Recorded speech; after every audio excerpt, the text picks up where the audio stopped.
How's it going today? My name is Vincent Garcia, and alongside me is Ethan Rucker. And today we're going to be discussing a couple points in relation to,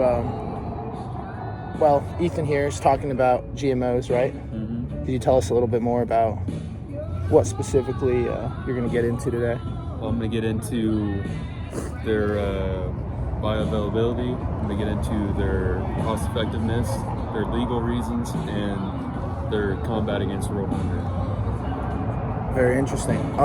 Me personally, I'm going to talk, my points are, should food be a basic human right? And then some of the things that lead to food insecurity, whether that be quality, quantity, or distribution. And also, how can we increase food security?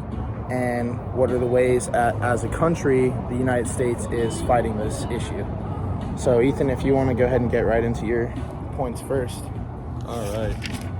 Well, GMOs are basically genetically modified organisms, and they are amid small controversy along the scientific world for many reasons. But what are they? They're the genetic modification of certain plants and animals for the benefit of nutrition and food scarcity issues. So basically they're altered genetically through the use of DNA sequences.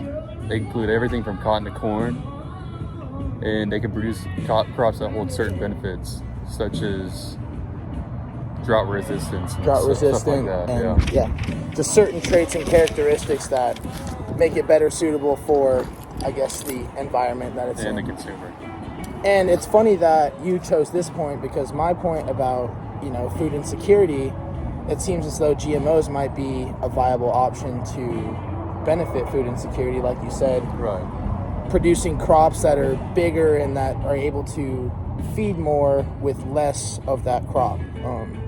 So that kind of brings me to my point, which is food insecurity.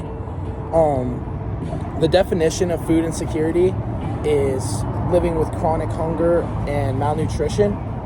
So, borderline, some of the causes of this are, poverty is the number one cause. And it's actually designated into 4 pillars. You have access, availability, utilization, and stability. And I think these pillars are laid out in a way that we can relate not just, GMOs, but how much of these crops are made and distributed, who you're getting it from, how far do you have to travel to get it. And so both of what we're talking about today really ties into supplying the world with food, pretty much. Yeah. That's one of the main benefits of GMOs, their impact on global food supply. One of the challenges of distribution of food is their shelf life and their expiration date, and shipping vegetables and fruits worldwide to those in poverty-stricken countries is not necessarily an easy task, especially when fruits will last up to 2 or 3 weeks off the vine. And that's another thing you could even think of as well, is that food could be genetically modified to have a longer shelf life, and that could make the availability of outsourcing that food much, much easier. And on top of that, it's the cost effectiveness of shipping it as well. Exactly, right. So as far as should food be a basic human right, obviously in the United States we have systems in place. We have WIC cards, we have EBT, SNAP, and these are basically designed to allow lower income households and poverty-stricken families to be able to afford food, because they might not be able to pay for it with, the money that they make. Right. And so I actually have worked at Walmart and firsthand have done exchanges with EBT and SNAP, and essentially in the U.S., food is a basic human right, and even if you don't have the money to go and spend $200 a week on groceries, well, the government provides that to you with SNAP and EBT and WIC for pregnant mothers. So I definitely think that in the U.S. for sure, food is a basic human right that we're given. Especially as populated and as advanced we are in food technology. Right. And especially with GMOs, you can cut down on growth rates, you can cut down on pesticide use and things like that. That way, not only are you more able to ship them with longer shelf life, but they're more drought resistant. Right. You're able to grow them in times of need, and you're able to grow more of it in a shorter amount of time. Definitely. And one of the things that, also kind of ties into GMOs is what are we eating? So I know a lot of times, you go to the supermarket and the least healthy food costs less, right? So the healthier the food, the more expensive it is. And so I feel like this can almost be kind of a driving factor for, the obesity issue that the United States faces as a whole. And I think it's important that people realize that you can't just eat any food, but it's also about the quality of food that you're getting and the nutrients that you're getting. So, Right. Not even on the basic consumer level. Right. GMOs have more of an impact. So you can grow foods with more nutrients. Exactly. Stuff like that. Better taste. Better tasting, more nutrients. So on top of that, whenever they sit in your food pantry longer, it's not going to have an effect. It's going to be more cost effective for you as well. Right, because you can let it sit for longer and, it's still good after X amount of time. Another thing I did want to talk, so we talked a little bit about, the quality of foods and how it's important that you get, your vitamin A, obviously iron and iodine, some important nutrients to get in your food, but not only quality is important, but quantity, right? So eating too much, overeating, like I said before, unhealthy foods, food additives, these kind of things can cause not long-term health effects, not just diabetes, but they can lead to problems down the road. And so I think quality and quantity of food are of equal importance. Right. And so I think based on how GMOs have kind of tied into our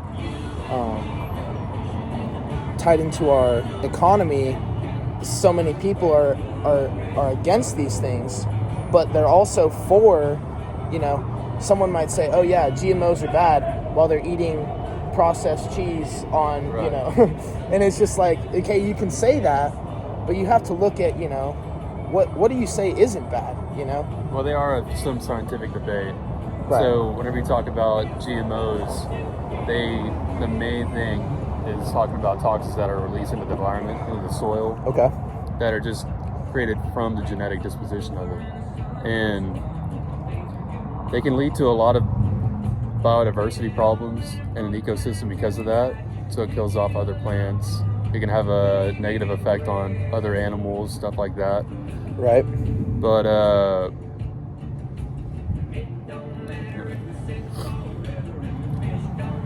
so my question is, if it was up to you, what is your overall census of GMOs and their use? Well, for me, I think it's a cost-effective way to break down on poverty and that food problems worldwide. Right. But on top of that, it's also hurtful towards, the individual farmer, stuff like that. Legally, whenever you talk about Monsanto, you talk about cross-contamination of crops that go from one seed blown into another field. That becomes the property of Monsanto legally, which kills the individual farmer's crop yield. Yeah. And at that point, none of their crops can exist. They can't legally sell them, and that's been hurtful for a lot of people.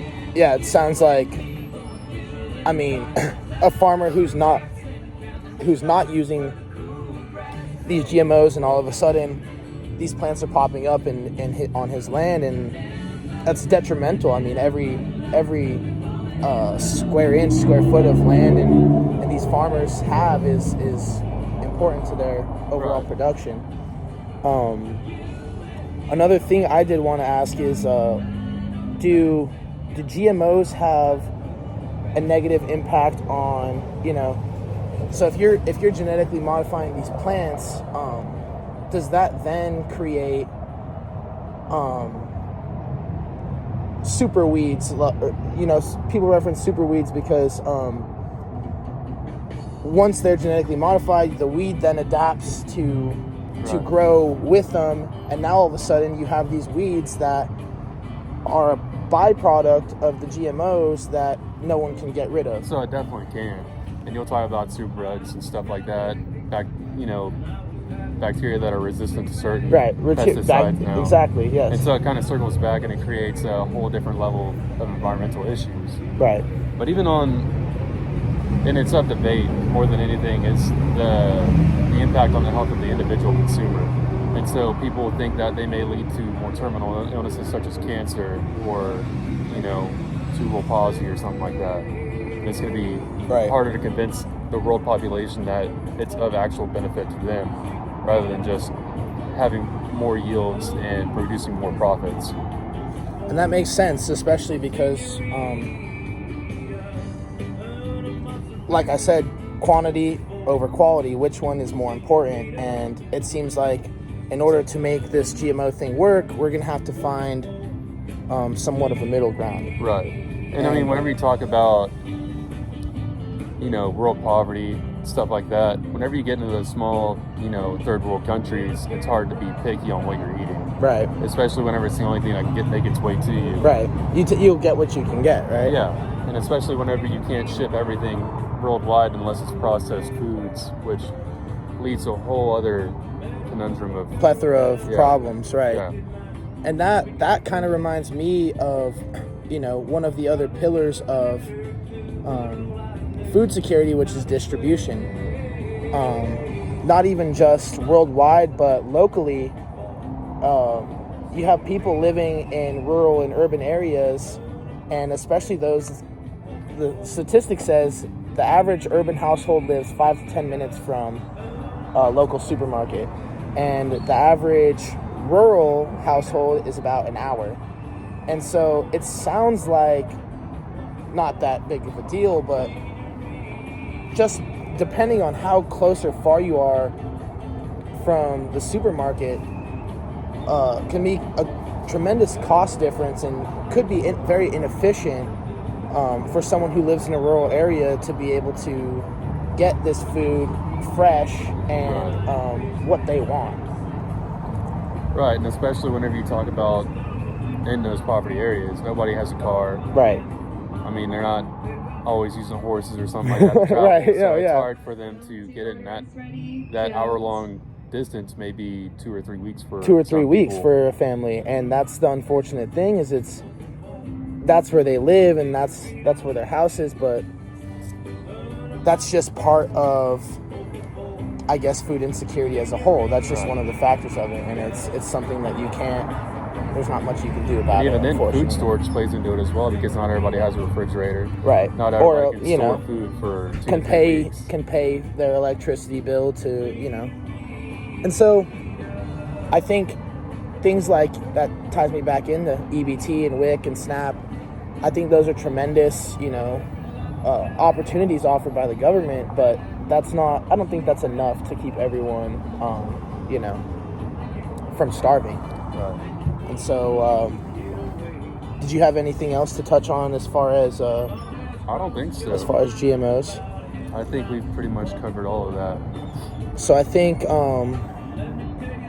as far as, what you've talked about and what I've talked about, it's clear that there has to be some type of middle ground here.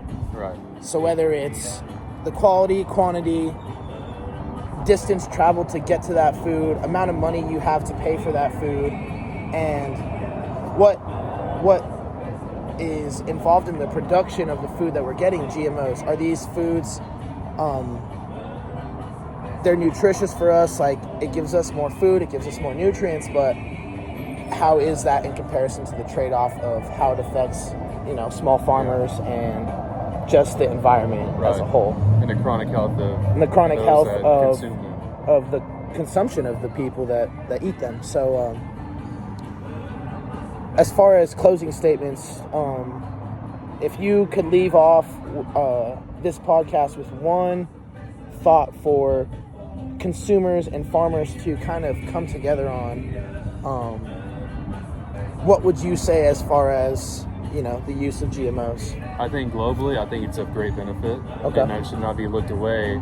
But for those that are in those first world countries and have the option to get more nutritious and more natural growth foods, I think that's important to look that direction. And not only that, but grow it yourself. Right. And a lot of people are going that way rather than going to processed foods.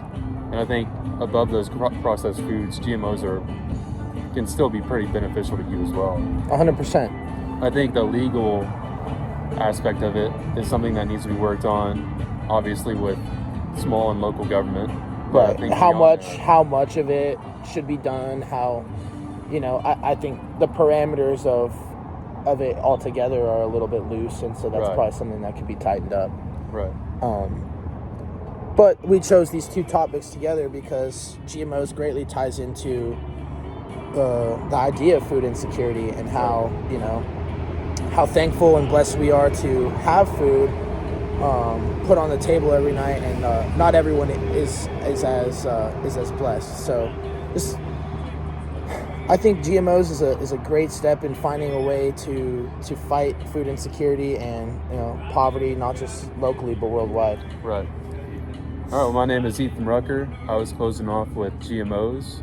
And my name is Vincent Garcia, and I closed off with food insecurity and how they tie in together. Thank you guys for listening, and I appreciate it. Thank you.